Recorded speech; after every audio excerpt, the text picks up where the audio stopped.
limosnas, los que tapan a las mujeres, los que manejan las drogas. Los partidos y sus fanáticos se separan ellos mismos. Unos transan, otros prometen, algunos se alejan y los nuestros mueren. Que se hable con amor, que se viva con furor.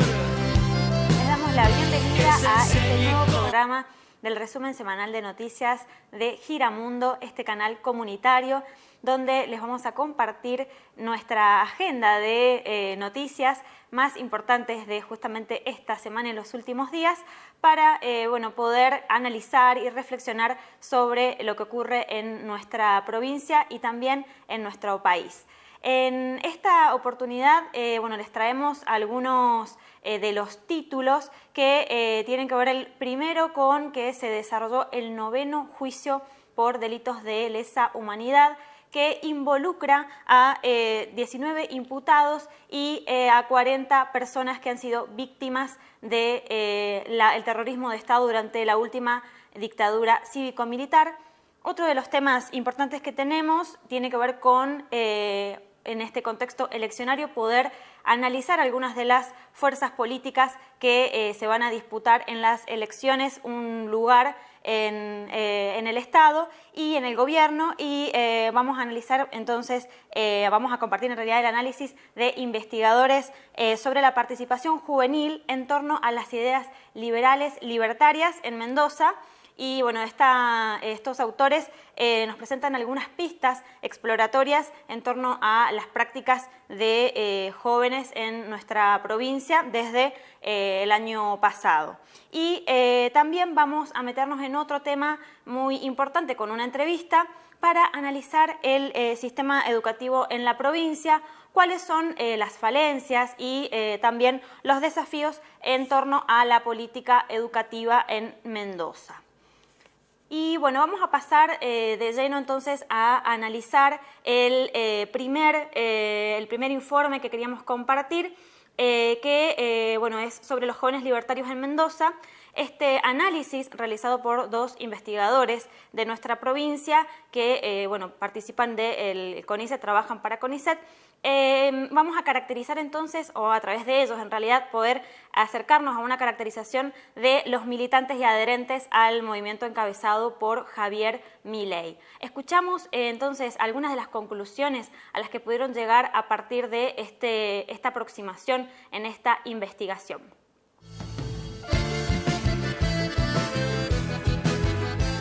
Nosotros y nosotras nos dedicamos a estudiar especialmente las juventudes y particularmente qué convoca a los y las jóvenes a sumarse a acciones colectivas, a distintos tipos de acciones colectivas. Por ahí a veces parece que es un fenómeno muy reciente de los últimos años, pero tiene como una larga historia. En Argentina, digamos, ya en las movilizaciones de la década del 90 y más fuertemente en el 2000 se empiezan a hacer visibles, y sobre todo podría pensarse a partir del 2010 como los y las jóvenes como un sujeto político que tiene demandas propias y que además es foco de políticas públicas que están destinadas especialmente para ese sector. Entonces, en ese escenario, la participación política de las juventudes tiene como una larga trayectoria en nuestro país, pero también si lo pensamos en la provincia y en América Latina, en distintos ámbitos, ¿no? Ámbitos comunitarios, en ámbitos musicales, artísticos, también en ámbitos de los partidos políticos tradicionales o los nuevos partidos políticos que van surgiendo. En el último tiempo nos enfocamos por ahí en un fenómeno más reciente que se empezó a hacer evidente, que son los jóvenes y las jóvenes que se acercan a las ideas que denominamos de derecha o de ideas liberales libertarias. Bueno, por supuesto la pandemia afectó a los espacios de participación y a la participación en general, ciudadana o dentro de las organizaciones, y esto obviamente reconfiguró el escenario de planteamiento de la política. Hubo una virtualización de la política, esos espacios fueron ocupados por jóvenes de derecha. Los espacios virtuales es un fenómeno que venía pre-pandemia utilizándose crecientemente en todos los espacios, pero con la virtualización, producto de la pandemia y del confinamiento, tuvieron un mayor auge, y los sectores y los jóvenes de derecha ocuparon esos espacios. Entre las conclusiones a las que llegamos con este trabajo que es exploratorio y que nos interesa seguir indagando por el material que hemos recabado, en primer lugar, nosotros encontramos que hay un fuerte cuestionamiento y una fuerte crítica hacia cualquier tipo de intervención del Estado vía cualquier prestación social o intervención en el, como señalan ellos, en el proyecto de vida personal. Es como la extremación de la idea de libertad, ¿sí? Siempre anclada en el individuo y el Estado como la regla, como lo que somete. Ese es el primer núcleo de ideas importantes. El segundo núcleo de ideas y con el que nos interesaba discutir es que no es un fenómeno antipolítica. Son jóvenes comprometidos, son jóvenes que participan, son jóvenes que han impulsado, al menos a nivel local, un partido desde cero, con todas las cuestiones burocráticas que eso significa, como juntar firmas, juntar avales, conseguir un espacio, juntar adherentes. Es decir, un montón de tareas que implican que estos jóvenes no son la antipolítica, sino que están comprometidos, tienen una idea de proyecto político, tienen una idea de proyecto de nación. Entonces, más bien vienen a refundar la política, ¿sí? No es tanto antipolítica, vienen a refundar la política.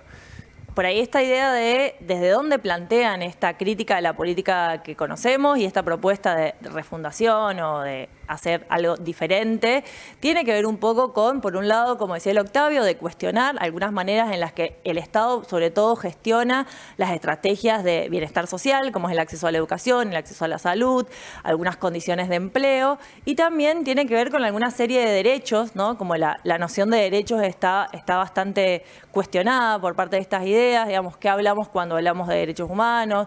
O por ahí también eso es, ¿no?, un poco lo preocupante, todo el ciclo de avanzada en derechos y de avance de derechos que hemos conseguido en los últimos tiempos desde el retorno democrático, un poco se vuelven a poner en duda. Otro de los ejes, al ser, como decíamos, son bastante varones, jóvenes, los que se sienten convocados, también cuestionan los avances que se han dado por parte de los feminismos en el acceso a la salud de las mujeres y el acceso a tener una vida libre de violencias. Entonces, por ahí también esas ideas forman parte del repertorio político que buscan construir desde este partido, desde este espacio, y que los va convocando a sumarse a las ideas liberales libertarias que vienen de la mano de un proyecto político de país neoliberal que ha estado presente en la Argentina y que conocemos desde larga data.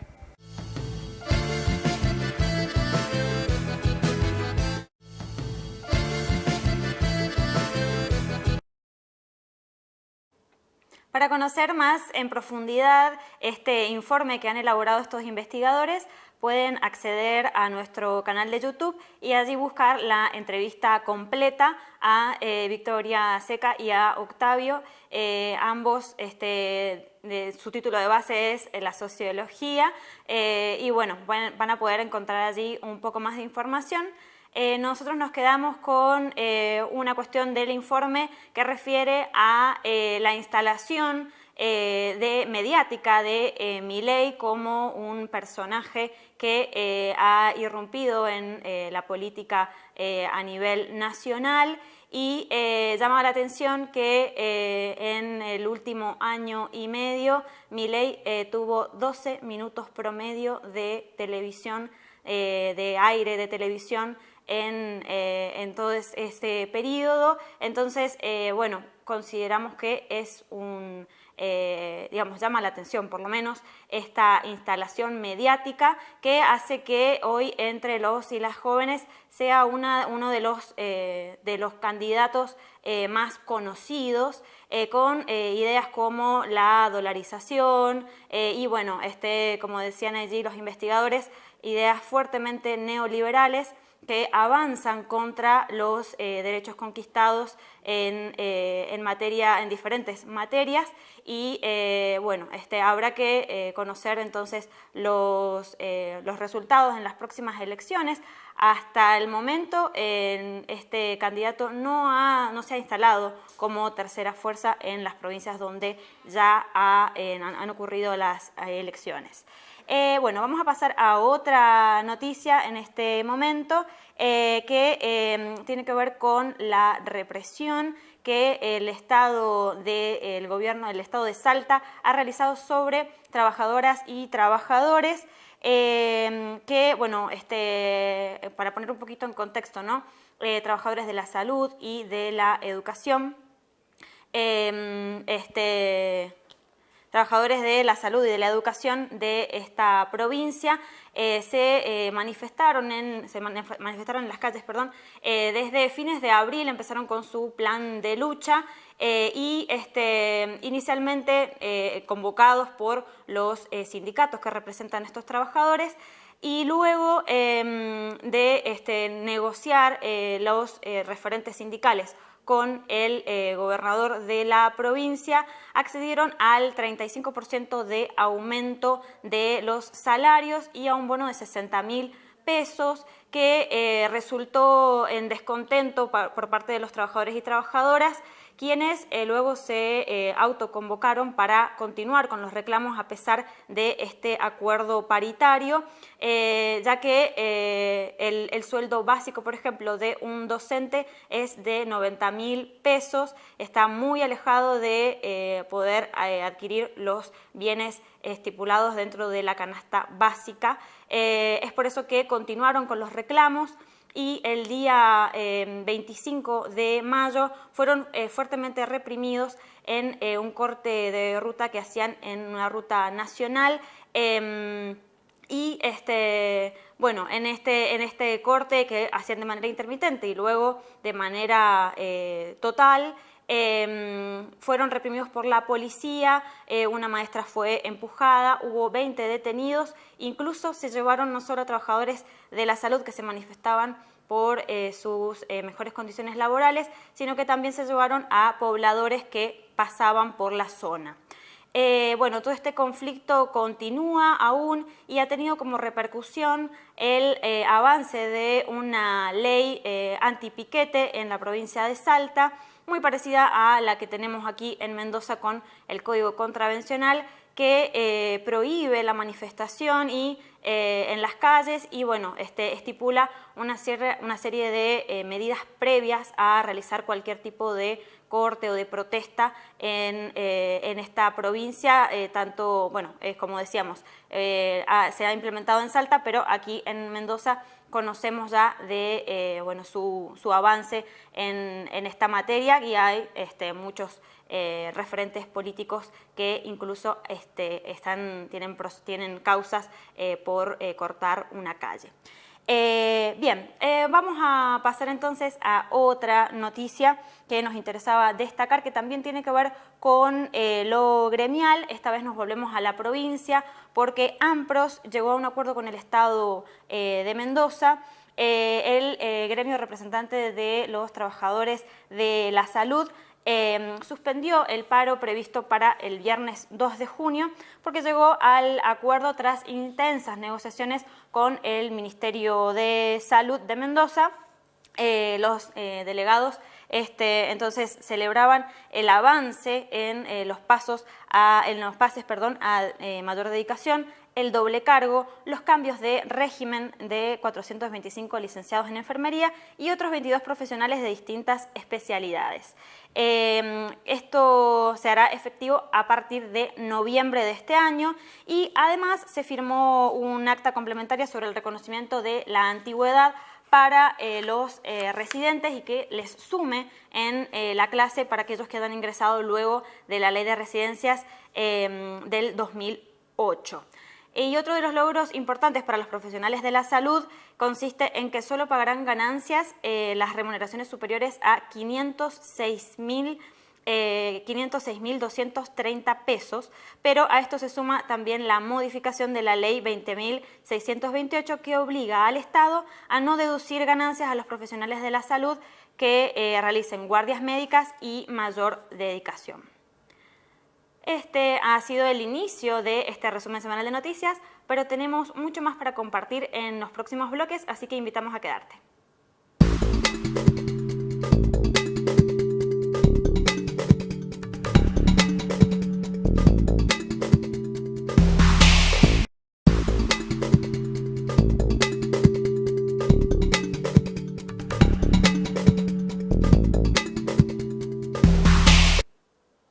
Como les habíamos prometido, vamos a abordar el tema de la educación en esta edición del RGM, porque bueno, en este año transitamos un año electoral y nos hemos dado a la tarea de conocer el estado de situación en la provincia de Mendoza respecto a diferentes temas. Ya hemos hecho algunas entrevistas sobre el sistema de salud, también sobre el trabajo en Mendoza y hoy nos queríamos ocupar de la educación. Para ello estamos en comunicación con Jorge Galleguillo. Él es miembro sindical de la Junta Calificadora de Méritos de Educación de Jóvenes y Adultos y también miembro de la Asociación de Educadores de Jóvenes y Adultos, Guanacache. Hola Jorge, ¿cómo estás? ¿Qué tal? Buenos días, gracias por el espacio. Muchas gracias a vos por este contacto. Y bueno, queríamos preguntarte desde tu trayectoria, ¿cuáles crees que son las deudas pendientes en la provincia de Mendoza para que el derecho a la educación sea para todos y todas? Bien, sí, para sintetizar, digamos, en estos tiempos que suelen ser breves, se pueden agrupar las deudas, por un lado en relación a tanto desde el punto de vista de las condiciones de trabajo, quienes trabajamos en el sistema educativo, y también en lo referido a lo presupuestario en materia de infraestructura y demás condiciones de educabilidad. Eso, un grupo de deudas vinculadas con eso, muy fuerte. Por otro lado, también hay un estilo de gestión muy autoritario del gobierno escolar. Eso también es otra deuda muy importante que ponemos ese título y ahí obviamente hay muchas cuestiones adentro. Y la otra es la mirada tecnocrática, neoliberal que tiene el gobierno y que eso también produce consecuencias negativas muy importantes para las instituciones y sobre todo para los estudiantes y los estudiantes y los trabajadores de educación. Cuando te referís al autoritarismo en las decisiones, digamos, de la DGE particularmente, ¿querés decir que no se abre a la participación de las y los docentes que somos los agentes que estamos frente a curso y con los niños, niñas, jóvenes, adultos en la tarea de educar?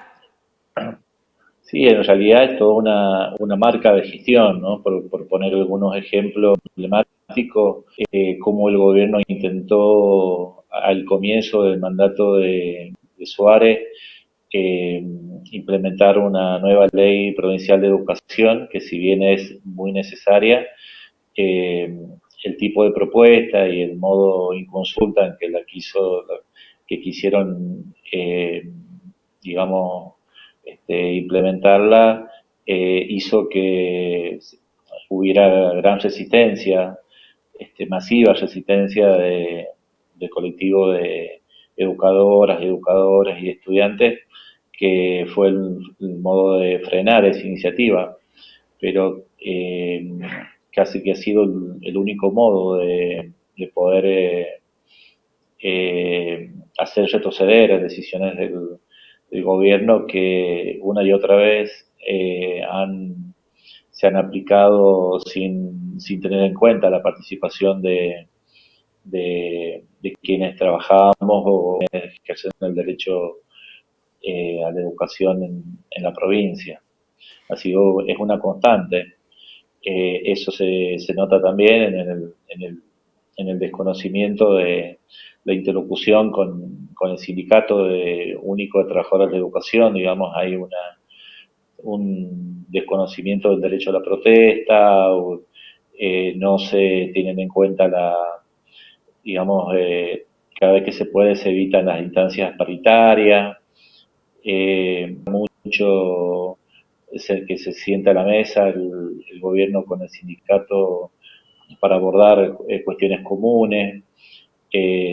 También están restringidos los espacios de participación estudiantiles en las instituciones, se requieren permisos que antes no se requerían para, por ejemplo, para hacer los llamados, cada vez que hay una suplencia, para las salidas escolares. Es decir, hay todo un modo de gestionar muy autoritario que hay imputados, trabajadores de educación. Es decir, hay un modo de gestionar muy autoritario que perjudica claramente al hecho educativo. Recién mencionabas lo presupuestario. En ese sentido, nos ha llamado la atención algunas publicaciones que hacen referencia a la cantidad de llamados a cubrir horas docentes que son rechazados o que, digamos, quedan vacantes en realidad y han llegado al 10º, al 20º sería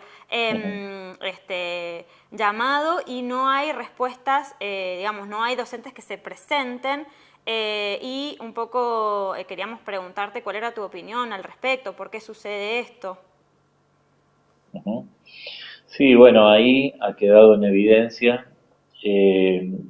sin discusión, digamos, por así decirlo, este planteo que se venía haciendo desde el SUTE en relación con el atraso salarial, ¿no? Están marcado ese atraso salarial que bueno, colegas recibidos y en otras condiciones completamente dispuestos a trabajar en el ámbito educativo, deciden voluntariamente no presentarse a los llamados en lugares que en otra época eran muy requeridos, digamos, escuelas con tanto urbanas como rurales, escuelas con muchas zonas, cargos vacantes que llegan a las 15, a la instancia 15, a la instancia 20, incluso más, y ahí ya es una discusión saldada, digamos, no es opinable en esta cuestión de si los salarios están atrasados o no, sino que ya cuando hay un desaliento de modo muy triste de colegas que prefieren cambiar de actividad y no continuar en la docencia, es porque evidentemente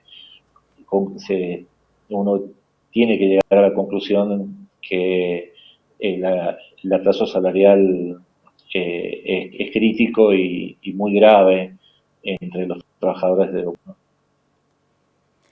Respecto de el cierre de centros educativos, a nosotros nos preocupa especialmente aquellos que son de gestión social, aquellos que tienen como digamos, autoridades a personas que han decidido abrir una escuela y en este periodo de gestión de la DGE se han cerrado estos centros educativos.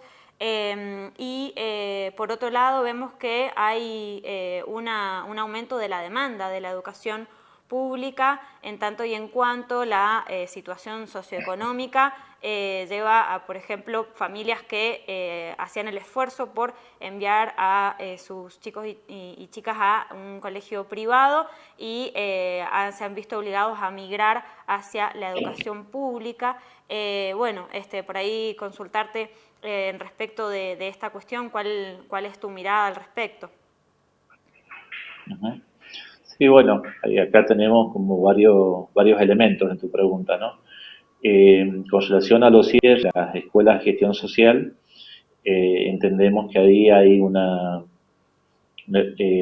conjunto de explicaciones. Por un lado, una mirada homogeneizante del gobierno que, por ejemplo, las escuelas de gestión social están a cargo en la Nacional de Escuela por la Dirección de Educación Privada, es decir, la misma persona que está a cargo de las escuelas privadas también les he asignado la tarea de conducir, gestionar a las escuelas de gestión social, digamos, lo cual conceptualmente marca qué mirada tiene este gobierno en relación a la gestión social, digamos.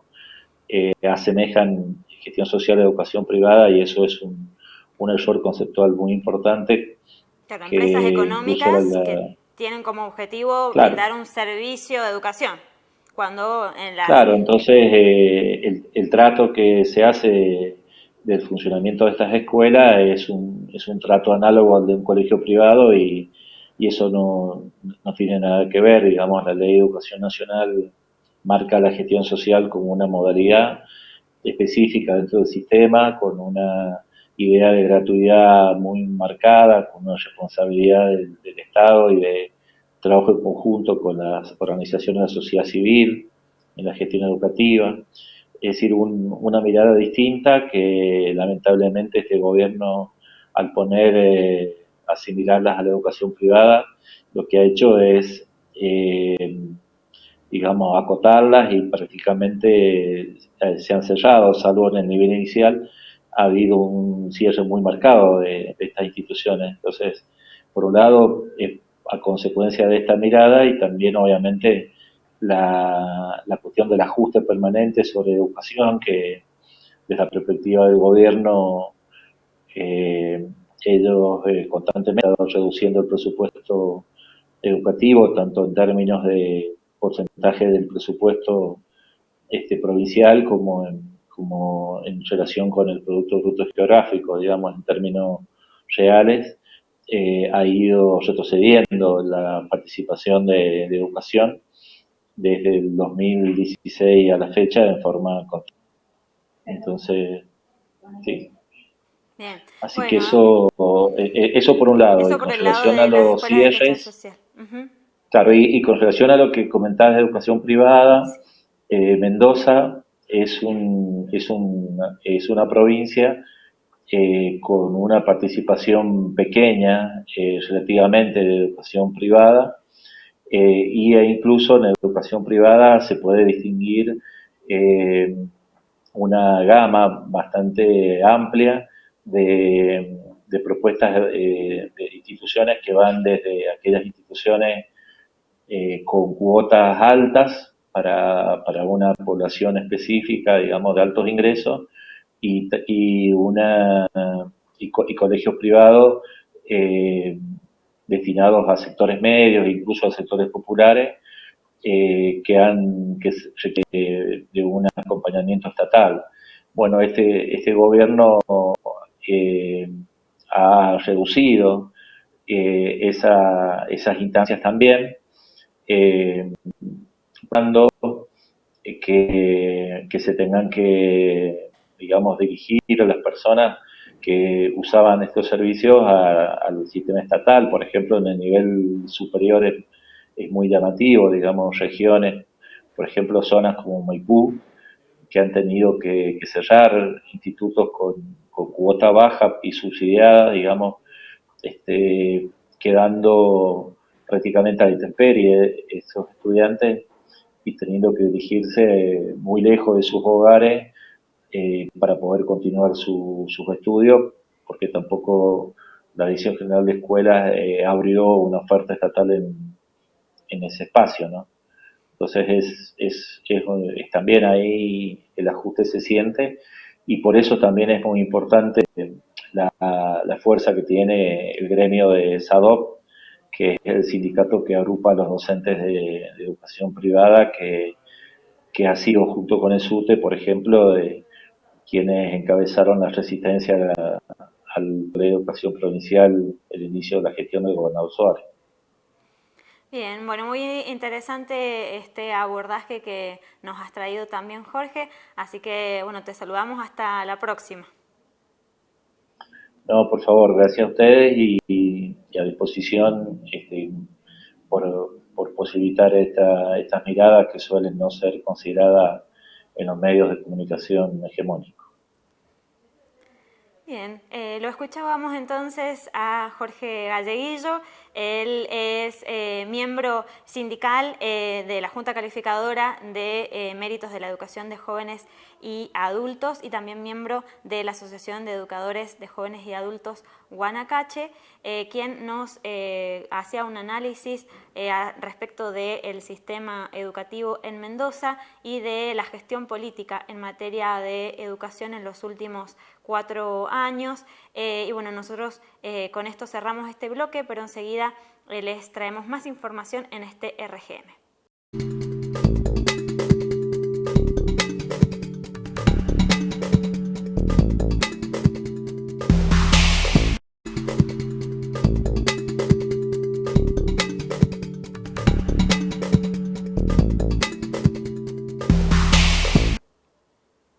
En este tercer bloque del resumen semanal de Noticias de Giramundo, queríamos compartir que en esta semana, miércoles y jueves, Judiciales volvió a convocar a un paro con movilización en rechazo al decreto del gobierno y al reclamo de la reapertura de paritarias.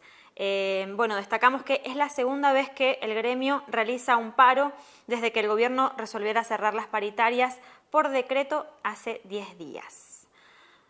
Por otro lado, te contamos que trabajadores de medios estatales de Mendoza sostienen su reclamo por mejoras en sus condiciones laborales. El sindicato de prensa de Mendoza, CIPREMSA, comunica que los trabajadores y las trabajadoras de las radios dependientes de Radio y Televisión Argentina se encuentran en estado de alerta, movilización y asamblea permanente en reclamo por la insuficiente propuesta del incremento salarial y por la situación de precarización laboral. También vamos a compartirles una noticia que tiene que ver con la fecha conmemorativa del 29 de mayo, en la que se cumplieron 54 años del Cordobazo.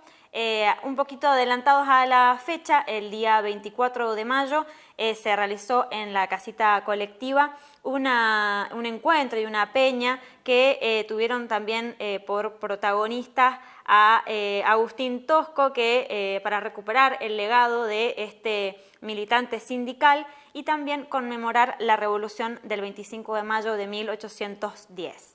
En este vamos a compartirles un pequeño recorte de un pedacito de esta actividad que organizaban aquí el Frente Pensar Horizontes.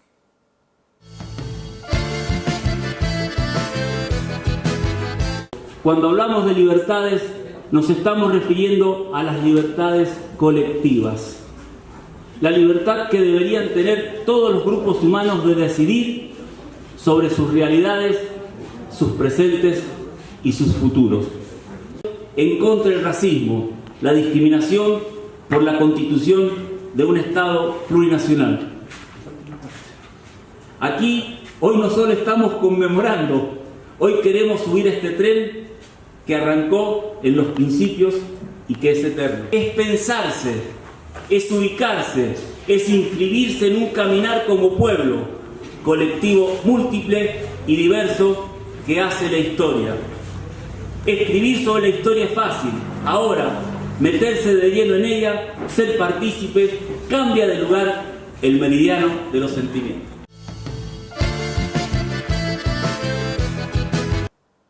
Bien, y ahora vamos a pasar a nuestra sección de elecciones, como en cada RGM, porque bueno, recordemos que el 11 de junio se realizan las primarias abiertas, simultáneas y obligatorias en nuestra provincia, y bueno, de estos 11 departamentos que no desdoblaron, les vamos a presentar hoy al Frente Elegí de Guaymallén, la lista 502A. Vamos a ver y escuchar a Lautaro Cruciani. Él es abogado y secretario general del movimiento Evita Mendoza y es precandidato a intendente de Guaymallén para este 2023. Escuchamos su propuesta. Soy Lautaro Cruciani, candidato a intendente por el departamento de Guaymallén, abogado, tengo 35 años y vivo en el departamento de La Primavera aquí en Guaymallén. Bueno, nosotros venimos trabajando hace muchos años en la militancia territorial, en la militancia social. Venimos construyendo en las organizaciones sociales lo que se denomina la comunidad organizada. Y lo que vemos es que hay una crisis de representación o una frustración democrática, y en ese punto entendemos que debe ser que es muy positivo poder tener una lista que exprese al pueblo, que exprese a las organizaciones sociales y que nos exprese como tal. Nosotros vemos un departamento muy desordenado, vemos también, por ejemplo, en la obra pública, vemos que se utiliza la obra pública para hacer lo que nosotros denominamos política barata, molestando a los vecinos, cerrando calles, cerrando barrios por el término de 2 años, 1 año, meses muy largos, y entendemos, la primera cuestión es una utilización eficiente de la obra pública. Con respecto a la seguridad, tanto Cornejo como Suárez como Marcelino Iglesias dijeron que iban a terminar con el flagelo de la inseguridad. Bueno, lamento decir que han mentido muchísimo sobre este tema, ya que hay una gran cargada, una gran frecuencia delictiva, tanto en la zona rural como en la zona urbana. Para poder aplicar una política de seguridad que en una primera etapa prevenga el delito o el injusto penal, hay que aplicar una política diferenciada tanto en la zona rural como para la zona urbana. Y se debe aplicar una política criminal que persiga los delitos más violentos de la sociedad. Entendemos nosotros que debemos apuntar la política criminal hacia ese sector, hacia perseguir, primero prevenir y luego perseguir los delitos más violentos de la sociedad. Para eso necesitamos contar con estadísticas y trabajar de forma mancomunada con el Poder Judicial y con la sociedad civil, con los vecinos de Guaymallén. Bueno, nosotros necesitamos saber dónde están ocurriendo los delitos para, en ese lugar, aumentar los rondines de la policía y de preventores. Además, tener buena luminaria. Un reclamo permanente de los vecinos es la falta de iluminación en los barrios, tener una buena luminaria. Y además de tener una buena luminaria, contar con sistemas de prevención disuasivos como son alarmas comunitarias y cámaras que funcionen, porque la mayoría de las cámaras en el departamento de Guaymallén no funcionan. Cámaras que funcionen. Tenemos también un problema en los barrios populares. Nosotros creemos fuertemente en la urbanización de los aproximadamente 40 barrios populares que hay en el departamento de Guaymallén, y ahí entendemos que hay que realizar lo que se denomina la pequeña obra pública para urbanizar estos territorios y para que se produzca un círculo económico virtuoso en el cual se beneficien los vecinos de esos barrios con la construcción, se embellezca el departamento, que está muy caído en muchos lugares, y además se impulsa el comercio en estos lugares. Vemos también con preocupación la salud pública en el departamento. Los centros de salud no atienden como deben atender, o están atendidos por una sola enfermera, o están atendidos por el seguridad. Nosotros tenemos denuncias del hospital de Puente de Hierro, en el cual nunca se atiende a la gente como se debe y para todo te dan un tafirol. Nosotros pensamos poner en práctica lo que son las unidades de pronta atención. Sabemos que la mayoría de los casos o de las enfermedades o de los casos médicos pueden ser atendidas con una pronta atención en unidades, pero que estén bien distribuidas en el territorio, y solamente el 20% deberían ser derivados a hospitales de mayor complejidad. También vemos un problema con el trabajo y la juventud. Primero, hay que generar puestos de trabajo genuinos que se llaman, pero también hay que reconocer a los trabajadores de la economía popular que todos los días se levantan temprano a laburar y no son reconocidos, sino que son perseguidos por este municipio. Hay que registrarlos, hay que aumentar la escala productiva de sus unidades productivas y hay que dotarlos de derechos, y también tienen que poder facturar para los tributos del Estado para poder mejorar todo lo que es el departamento, ¿no? Entonces, ahí hay varias cuestiones. Mejorar en el empleo joven, poder hacer programas en los cuales se asegure ese primer empleo y poder también registrar y meter en el mercado laboral o reconocer a la economía popular a los trabajadores y trabajadoras de esas pequeñas unidades productivas, aumentando su escala productiva.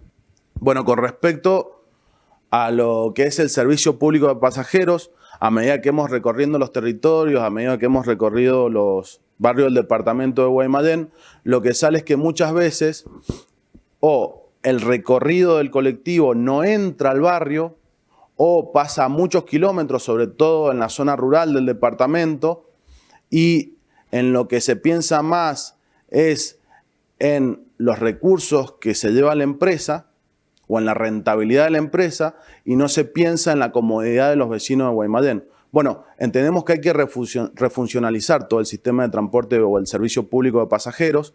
Entendemos y tenemos un proyecto también para generar paradas de colectivos que sean seguras, que sean cómodas y que tengan conectividad. Hay un gran problema también, que es el problema del agua. El problema del agua en los barrios populares, en los demás barrios también pasa en las zonas céntricas. Villanueva Centro también sucede esto.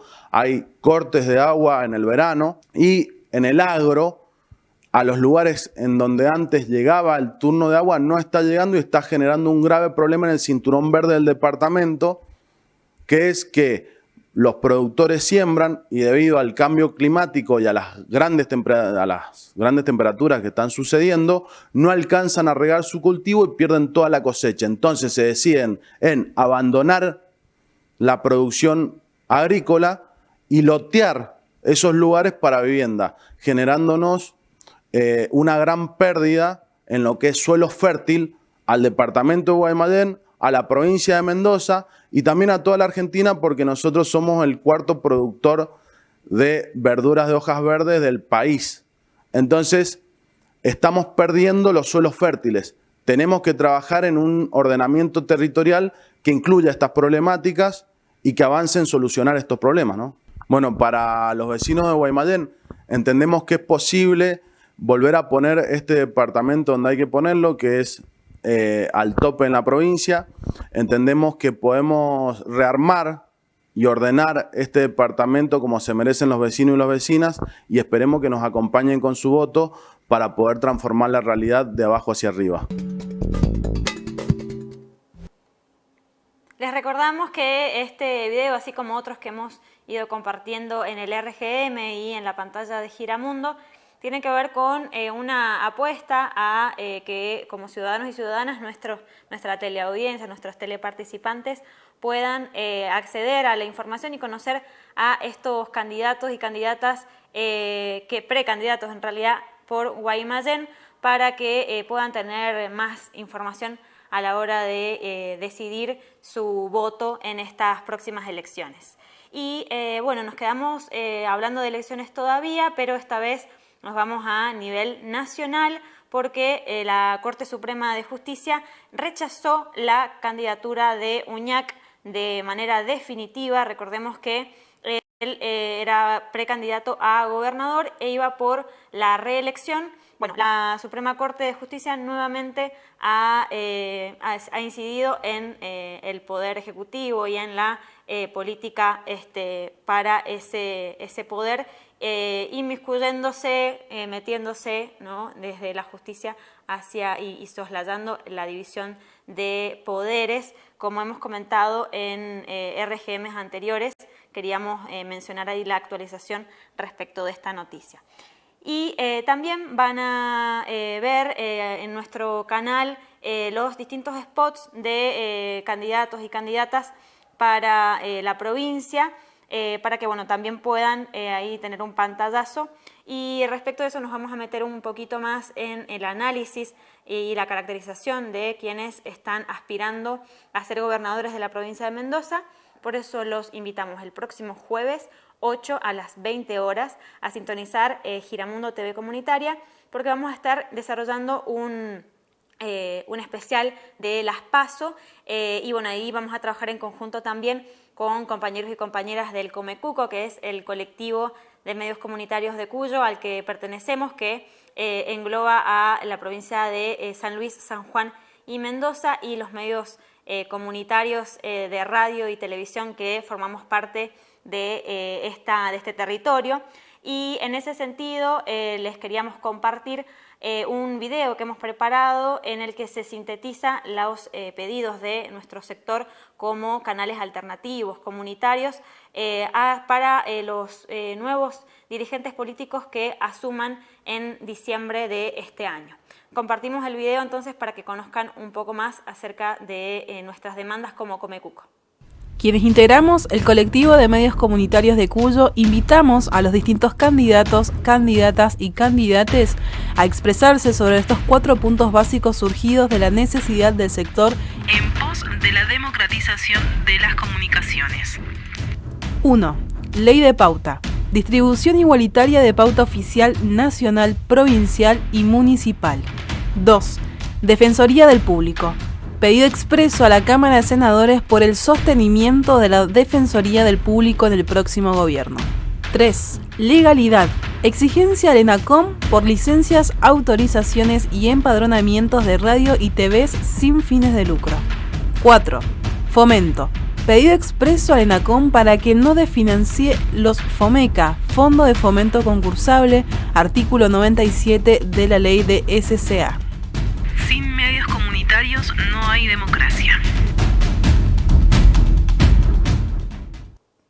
Les contamos que la Ley de Servicios de Comunicación Audiovisual, dictada en el 2009, prevé que dentro de los medios radiales y televisivos haya un pequeño porcentaje destinado a, en realidad el 33% del espectro, destinado a medios privados sin fines de lucro como el nuestro. Y bueno, es por eso que reclamamos para estar en igualdad de condiciones en pos de democratizar, decimos nosotros, que haya más personas que puedan acceder a mostrar su palabra, su opinión y también poder acceder a información alternativa. Bueno, con esto cerramos este bloque, pero todavía nos queda un bloque más del resumen semanal de noticias de Giramundo.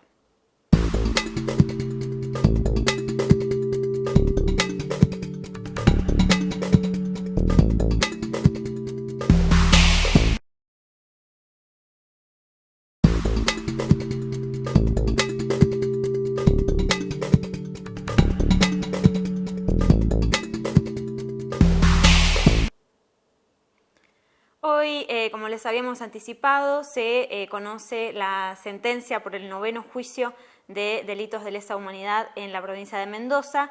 Este viernes se llevó a cabo la última audiencia.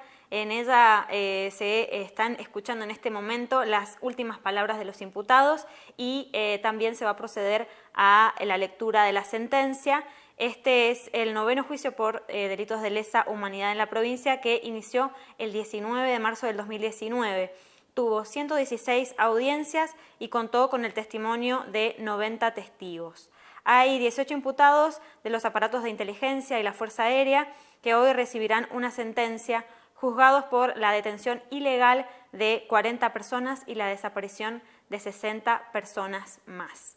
Los vamos a mantener obviamente informados a través de la pantalla de Giramundo, pero en el momento en el que estamos grabando este programa aún no se ha leído la sentencia para traerles las últimas novedades, pero como les digo, los mantendremos informados.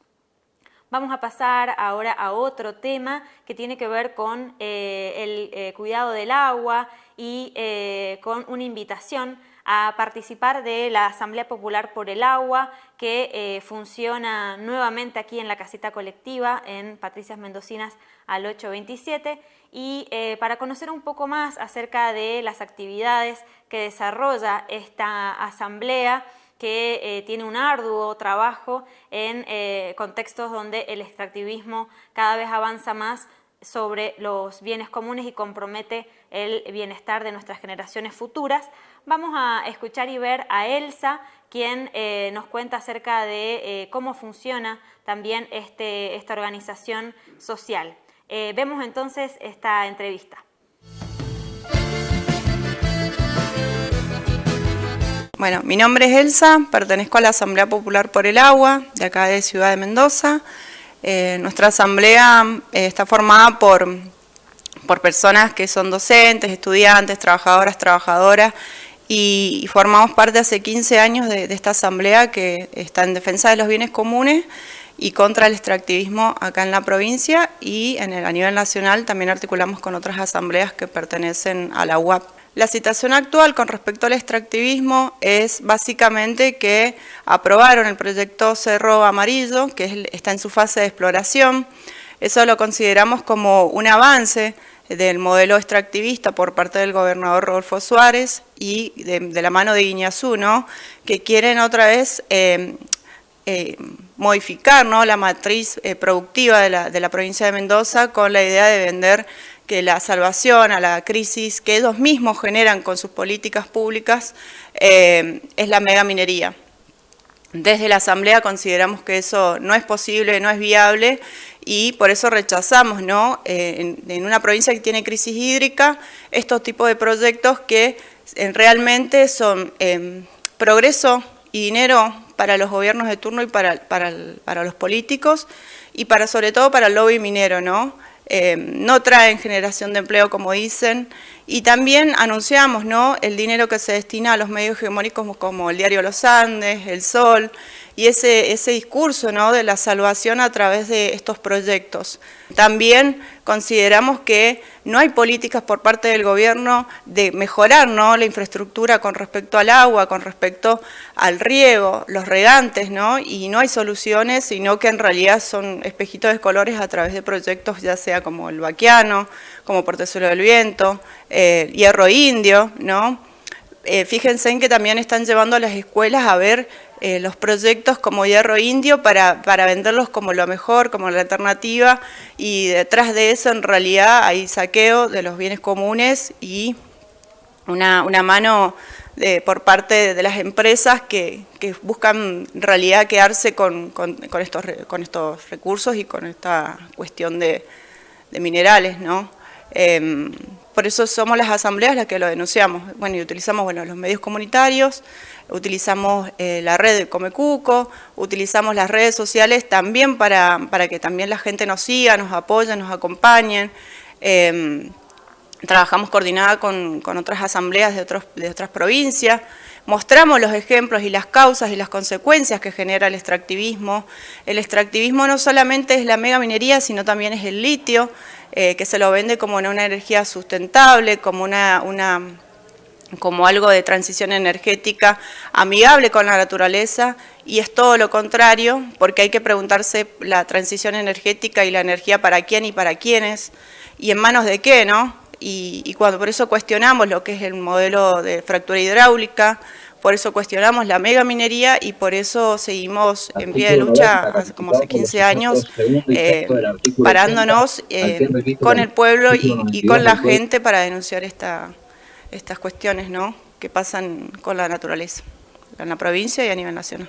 En ningún momento los discursos, tanto del gobernador Suárez o de los políticos en campaña, han sido decir, bueno, la alternativa es a todo esto, bueno, de solucionarlo de una manera más amigable con el ambiente, y no, todo lo contrario, es negar todo lo que viene diciendo las asambleas hace más de 15 años, y con una postura de, bueno, el progreso tiene que ir primero antes que el ambiente. Entonces, por eso justamente lo denunciamos y lo rechazamos, porque la gente sabe que no hay agua y que hay que cuidarla y que no la podemos poner en manos de empresas como Mecorop o empresas como el Fondo de Agua o Impulsa. Impulsa prácticamente ha sido creada por el gobierno de Suárez de la mano de Guiñazú para buscar inversores para generar extractivismo en la provincia. Vienen por el cobre, vienen por uranio y vienen por San Jorge y por todas las cuestiones que hemos rechazado y hemos frenado en el 2019. Como les contábamos recién, se está desarrollando el 9º juicio por los delitos de lesa humanidad y vamos a intentar establecer comunicación con nuestro compañero Sebastián Jager, quien se encuentra en tribunales federales para hacer un reporte acerca de las novedades de este juicio y de la sentencia tan esperada por los organismos de derechos humanos. Hola, Seba, ¿me escuchás? Manuel Alberto Gutiérrez, María Eva Fernández, Gloria Fonseca, Julio Pacheco, Nora Oquín, Luis López Montaner, Antonia Adriana Campos, José Antonio Alcaraz, leyendo la sentencia entonces, así que Rodolfo Vera, estamos Alberto esperando allí Gustavo que nos Camilis, reporte Walter nuestro Hernán compañero Domínguez Sebastián y Yael, Claudia Cristina quien Castro. se encuentra allí en Homicidio noveno doblemente juicio agravado por delitos de alevosía y lesa por mediar humanidad. concurso premeditado de 2 o más personas. Artículo 80, inciso segundo y cuarto del Código Penal, por 23 hechos, en perjuicio de Gisela Tenenbaum, Jorge Albino Pérez.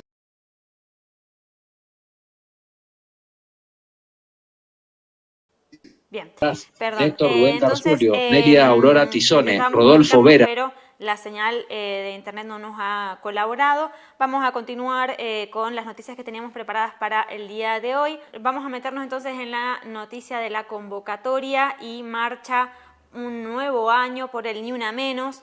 El día sábado 3 de junio a las 17 horas en el kilómetro cero se convoca justamente bajo el lema de Ni Una Menos, tras 8 años del caso de Kiara Páez, que fue lo que marcó el hartazgo de la violencia machista hacia las mujeres. Y bueno, a partir de ese momento las mujeres y las disidencias salimos a la calle para reclamar por nuestras vidas. Consultamos los datos del Observatorio de Femicidios en Argentina, Adriana Maricel Zambrano, coordinado por la Asociación Civil La Casa del Encuentro, y en su último informe analizan los casos de violencia sexista desde el 3 de junio del 2015 al 28 de mayo del 2023. Y en este informe dice que se produjeron 2.282 femicidios y femicidios vinculados de mujeres y niñas.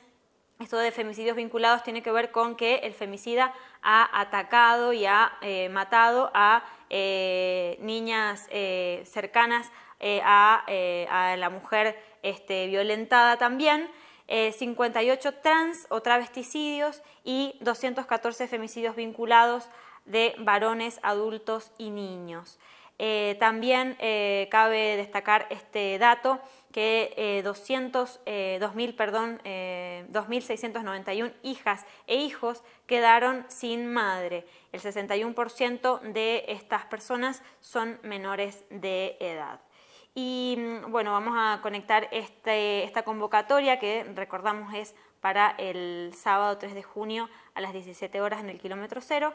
Lo vinculamos con el caso de Ivana Molina, esta mujer desaparecida el 1 de abril, porque hubo novedades en esta semana, ya que la justicia dictaminó el pasado miércoles la prisión preventiva para Carlos Díaz, la pareja de la mujer desaparecida.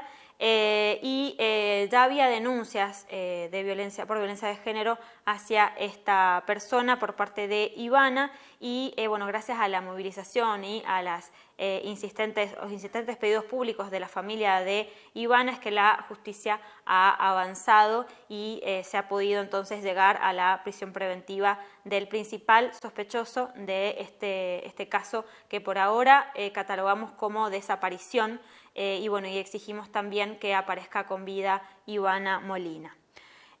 Bueno, pasamos a otro tema que tiene que ver con la comunicación comunitaria, en particular porque Surajo ha obtenido su licencia como operadora de televisión.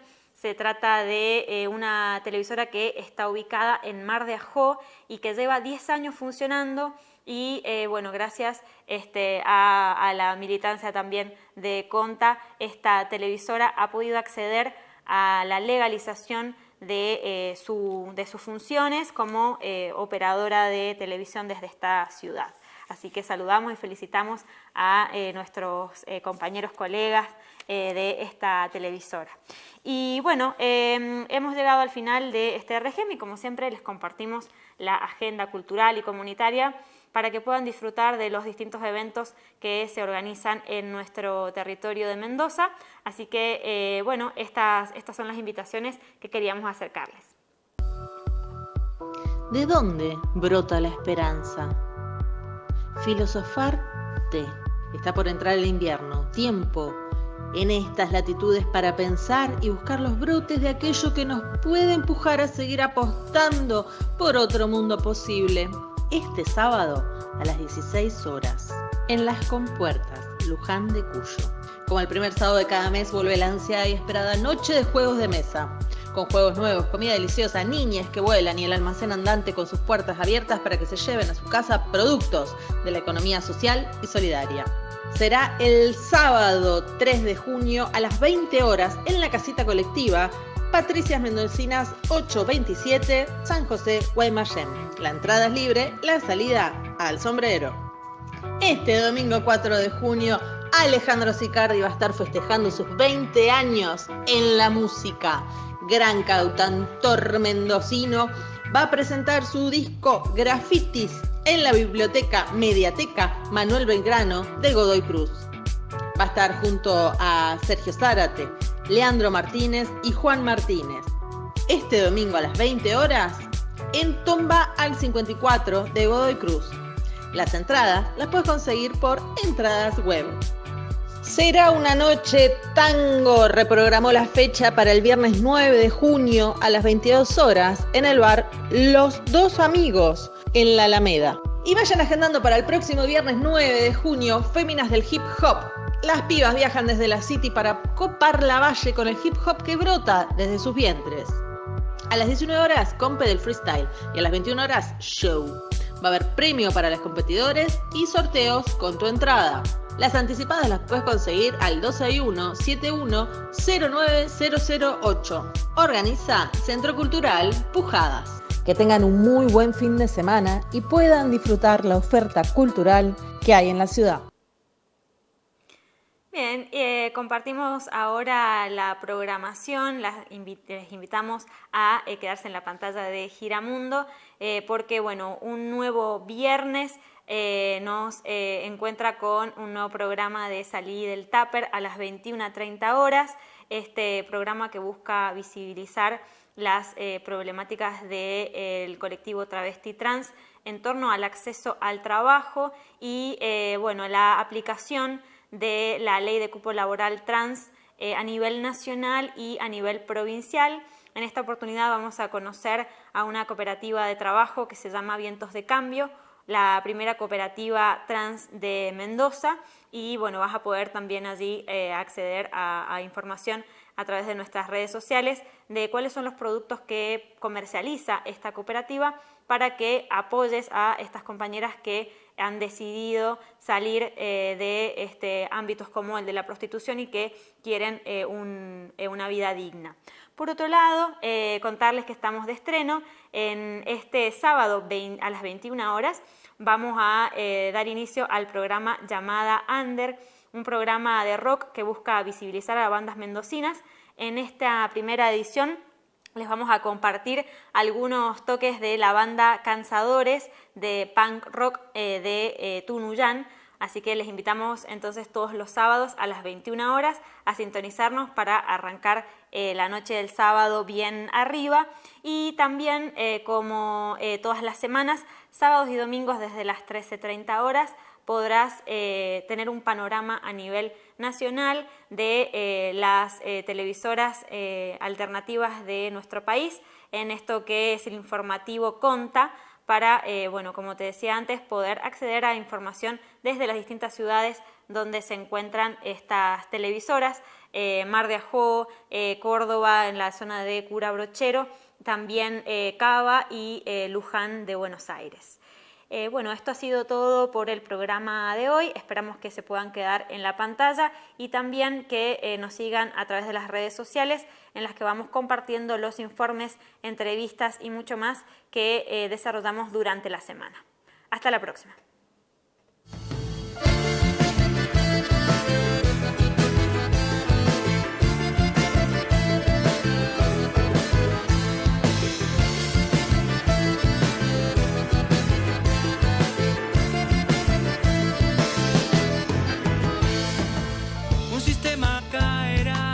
Y otro subirá.